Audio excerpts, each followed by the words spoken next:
Hello everyone, we got 6 games for today's NBA slate, starting with Memphis against Boston. Boston is on a back-to-back here. For the Memphis side, Ja Morant unfortunately is going to be out for a few weeks, but for DFS, that means that Tyus Jones is going to most likely start at the point guard position. He is priced up already though to 5,200.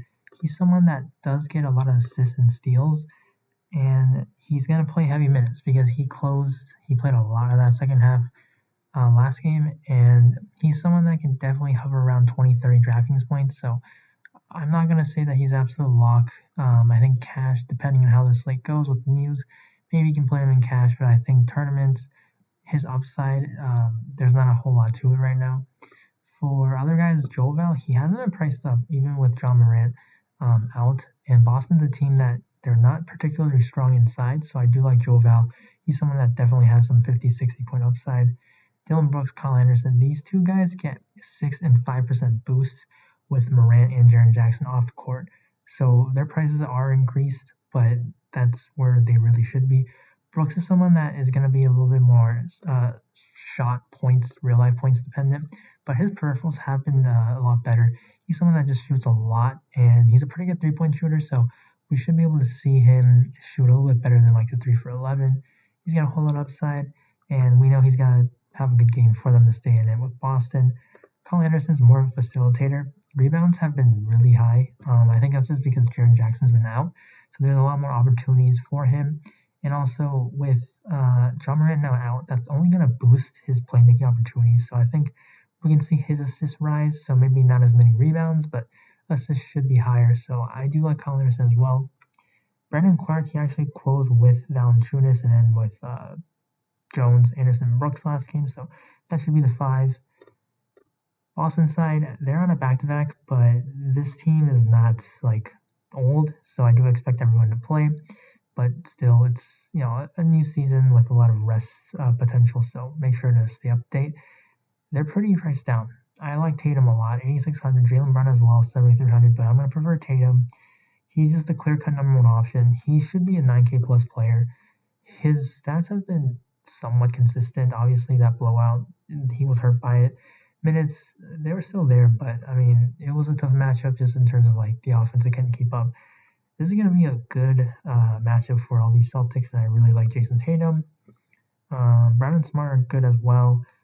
For value, these guys, their minutes fluctuate a lot on a daily basis, so only tournaments, but I really don't feel comfortable going with any of them.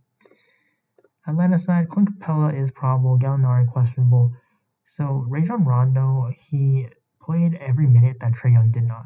So that actually hurts Bogdanovic because Bogdanovic is someone that has playmaking upside, but because that's the case, Bogdan's just never going to have any opportunity on the court where he's the lone ball handler.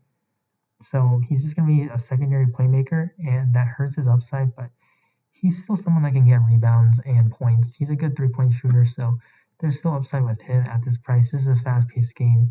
They're going to need him to score. He does close over Cam Reddish. Obviously, that's going to fluctuate as well, but Bogdan, they definitely signed him to play some good minutes. John Collins, even though with Capella in, he's priced down 7,100.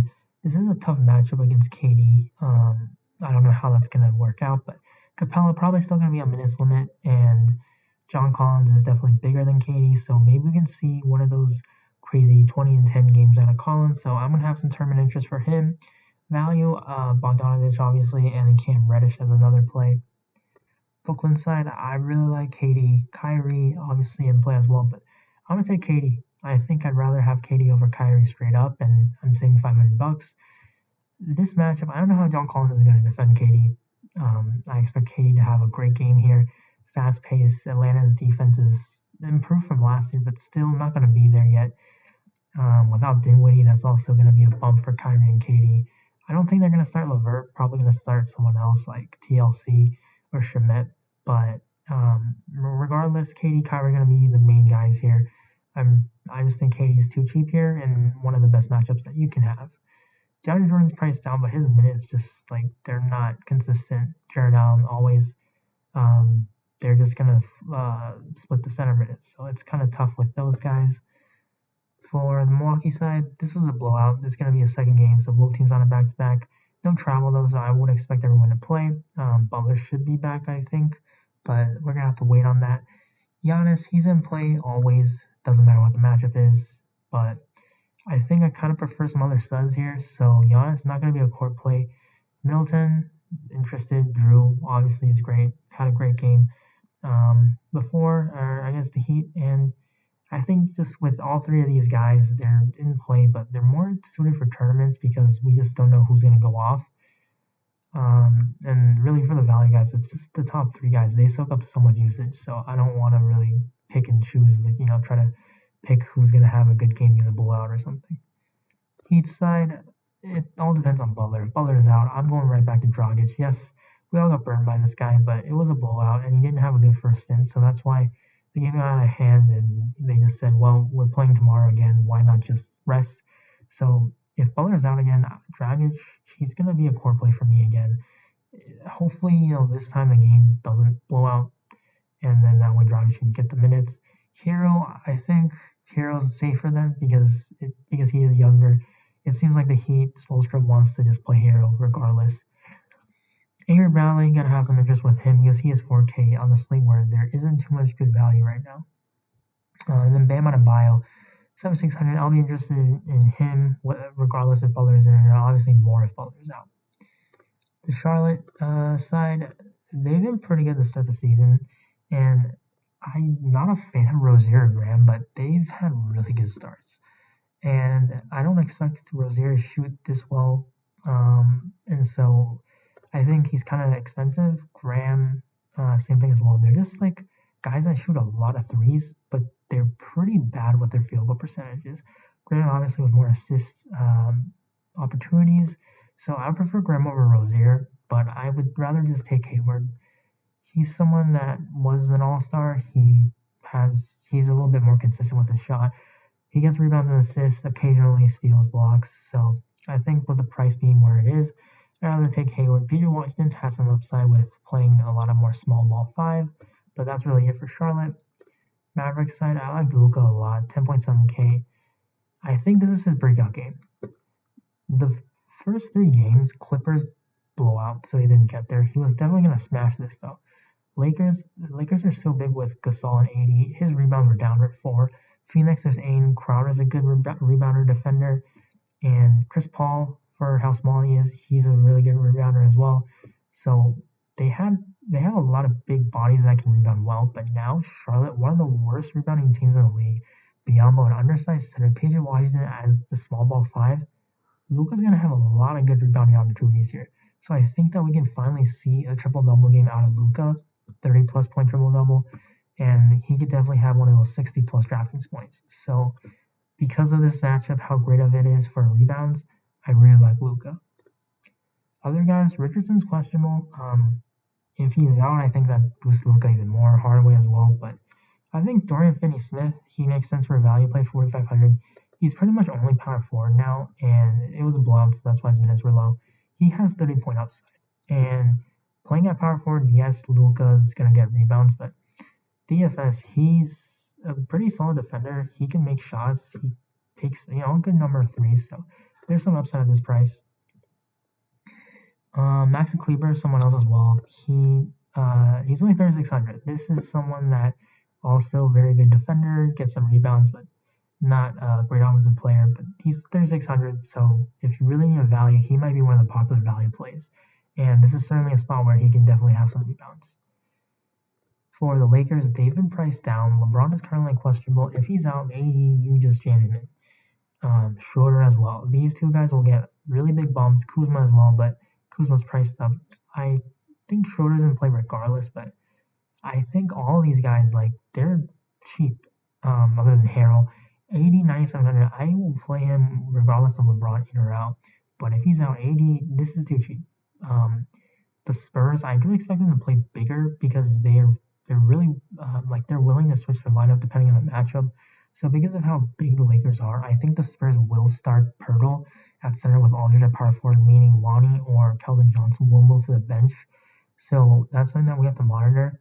But looking at the Lakers side, Schroeder's going to be the play if LeBron's out, but if everyone's in, I'm still going to have interest, just they're not going to be court plays. Spurs side, DeRozan, he's cheap, 6,900. I'll be interested there. Aldridge, he's just not really the same guy. I'd rather go with Murray. Lonnie Walker is cheap, 4,400. But because of Keldon Johnson playing so well, I think if they were to put Pirtle in the lineup, Lonnie's probably going to be the odd man out, so that's going to not be good for his minutes. But then also, Lonnie, Pirtle, they're going to probably be the value plays. If Lonnie stays in the lineup, yes. Pirtle, 4,100. It's a tough matchup against Gasol, 80, but 4,100 is pretty cheap, and he's a pretty productive player when he's out there. Last game, Portland. Melo's going to be back. Gary Trent is questionable.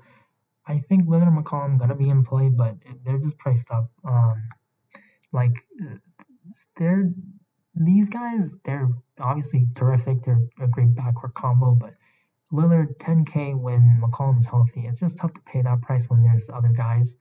CJ, same thing. He's not playing without Lillard. And now, Nurkic and Covington, though, are the guys that I do have interest in because Nurkic against the Clippers, he actually had like an altercation with Ibaka. Hopefully they don't get in a fight again. But because Enes Kanter was having a good game, that's why he only played 26 minutes. They gave Kanter more run. So Nurkic, if he got his regular run, he should have been able to hit close to 40 points last time. And the Clippers, even with Ibaka's addition, they're still not great defensively against this position, and that's like their weak point. So I do like Nurkic at this price. He's still way too cheap for the kind of player that he is. And then Covington, same thing. He's playing big minutes in close games. This should be a close game, and Covington is someone that hasn't been shooting well with threes, but the blocks and steals are what he does, and this is definitely sustainable for him. Rebounds as well. Assist isn't his forte, but he's going to knock down shots. He's not going to shoot this poorly continuously, so I like Roko's upside at this price. And then Derrick Jones, he's playing massive minutes. He's closing over Melo, so playing big minutes. There's some interest here. He shot really poorly, so not going to get you 3 blocks every time, but I think there's definitely more upside with the shots, so he can get you 5x. For the core, Luka, gonna be my favorite pay up, and then KD, if you consider 8,400 pay up, which I think it should be more expensive, so I do like KD a lot. And then I think you're totally fine playing Nurkic and Covington together because they're both so cheap that they can pay off, even though like rebounds, it does kind of eat into each other, but they're so cheap that I think it's totally fine. And then the fifth play, I don't want to just give you guys a bad play like maybe Lonnie or Pirtle, but we just don't know if they're going to change the lineup. And then like other guys, like we just have some injuries to watch. So I think rather than giving you guys like an unsure play, I'm sticking with the 4 of Luka, KD, Nurk, and Roko. So just again, stay up to date. There's been a lot of late swap news, so just make sure that you're always staying up to date on that. I'll make sure to update you guys on Twitter. You can always follow me, ask me anything on there, at me, DM me, or just comment down below on this video. So always happy to help. Thank you guys for watching for this video, and please leave a like if you enjoyed it, and subscribe to the channel. I'm going to just continue rolling out these videos. So good luck in this slate, and I'll see you in the next one.